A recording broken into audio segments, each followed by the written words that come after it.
E aí pessoal, tudo bem? Como é que vocês estão? Meu nome é Thiago e eu tô pela primeira vez aparecendo aqui pra vocês pra falar de uma mensagem, de algo que Deus tem falado no meu coração nesses últimos tempos, nesses últimos dias. Deus tem realmente tocado no meu coração de alguma forma e eu creio que ele pode facilmente alcançar pessoas através de vídeos, pessoas através da internet. Eu não sei se vou ter oportunidade de subir num palco e falar dessa mensagem para 100 pessoas, mas eu sei que através de um vídeo, 100 pessoas com certeza podem ouvir essa mensagem, né? E tá chegando a Páscoa, né? No momento que eu tô gravando esse vídeo é quinta-feira, dia 17, e amanhã é sexta-feira santa, domingo é a Páscoa, e Deus tem falado no meu coração em relação a uma mensagem. A uma mensagem que ele tem falado comigo através de livros, através de pregações, através até de músicas, mas tudo baseado na sua palavra. A gente entra no Instagram, eu entro no Instagram, por exemplo, e eu vejo na época da Páscoa, os cristãos, eles proclamando uma mensagem, né? Publicando coisas, compartilhando coisas, dizendo que a Páscoa não é sobre um coelho, a Páscoa não é sobre chocolate, a Páscoa não é sobre nada dessas coisas, mas é sobre Jesus. E cara, como é bom isso, sabe? É muito bom ver pessoas, ver os discípulos de Jesus realmente declarando essa mensagem, realmente proclamando isso, levando essa mensagem para outras pessoas, não somente ali na internet, mas em todos os lugares. A gente vai vendo nessa época os cristãos, eles declarando isso, os cristãos falando sobre isso, eles dizendo: galera, a Páscoa não é sobre chocolate, a Páscoa não é sobre um coelho, a Páscoa é sobre Jesus, sobre o que Jesus fez na cruz, sobre o que Jesus fez na cruz por todos nós. E para divulgar essa mensagem, para os cristãos poderem proclamar isso, eles utilizam o símbolo da cruz, o que seria óbvio, né? Porque se eu estou falando de Jesus, obviamente a gente vai associar Jesus com uma cruz, porque Jesus, ele teve uma passagem aqui na Terra que foi marcada por isso. Ele veio para cá com esse propósito, de morrer numa cruz, de ressuscitar pelos meus e pelos seus pecados. E em vários lugares eu já vi imagens de cruz.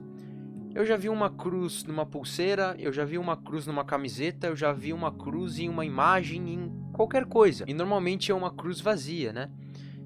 Mas eu já vi pessoas, eu já vi essas mesmas imagens. Às vezes as pessoas têm um quadro na sua casa, tem coisas do tipo da cruz com Jesus pendurado, com o possível retrato de Jesus ali pendurado, sofrendo, agoniando de dor porque ele estava morrendo, ele tinha sido crucificado. E eu já vi muitos cristãos, muitas pessoas criticarem essa imagem da cruz, criticarem quem utiliza essa cruz, esse tipo de cruz, esse tipo de imagem, porque eles têm um argumento de que, nossa, Cristo já ressuscitou, Cristo não está mais pendurado lá. Isso passa uma imagem de morte, isso passa uma imagem ruim. A gente não deve declarar isso, a gente não deve expor isso, a gente deve expor a cruz vazia, porque ele não está mais lá. E a gente, juntamente com isso, a gente começa a ver imagens, retratos do possível Cristo.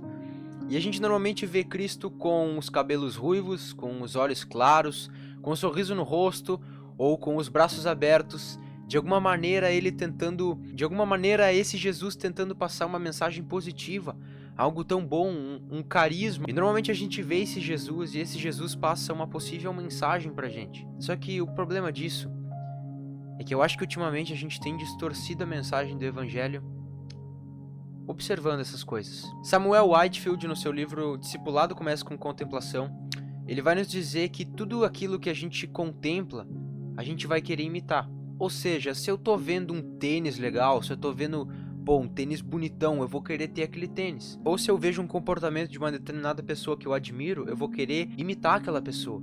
E juntamente com isso, a gente pode estar imitando um comportamento que Jesus não nos ensinou. E a gente pode estar criando uma imagem do evangelho, a gente pode estar criando uma nova mensagem. Mas Thiago, como assim? Cara, você está falando besteira, isso não faz sentido. Calma lá que eu vou te explicar. Em Isaías 53, no versículo 2, vai nos dizer o seguinte: ele cresceu diante dele como um broto tenro e como uma raiz saída de uma terra seca. Ele não tinha qualquer beleza ou majestade que nos atraísse. Nada havia em sua aparência para que o desejássemos. Então aí a gente já começa a ver que Jesus, ele não tinha essa imagem que agradasse os olhos das pessoas. O versículo aqui está dizendo, a palavra aqui está dizendo, que ele não tinha qualquer beleza ou majestade que atraísse as pessoas. E quando a gente olha para a cruz vazia, talvez a gente tenha criado uma imagem do evangelho que não existe. A gente não quer olhar para a imagem de Cristo pendurado numa cruz, porque isso representa a morte.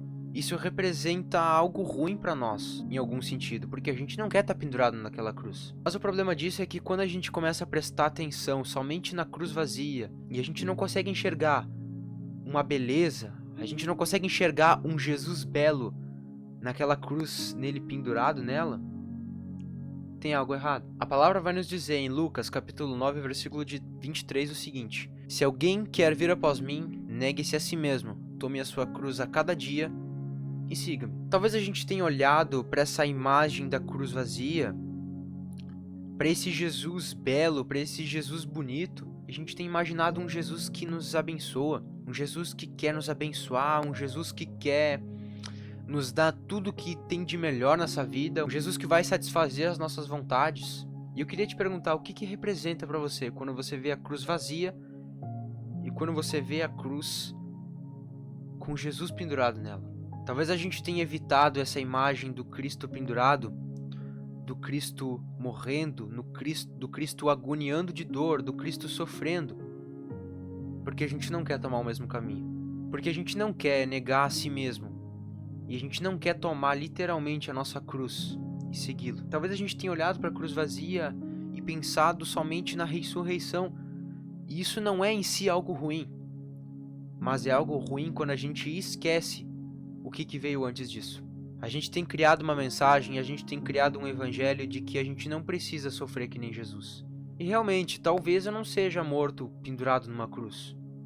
Talvez eu não morra sofrendo como Paulo sofreu, sofrendo como os discípulos sofreram. Mas a pergunta que a gente deve se fazer é: a gente não vai sofrer porque a gente vai evitar esse sofrimento?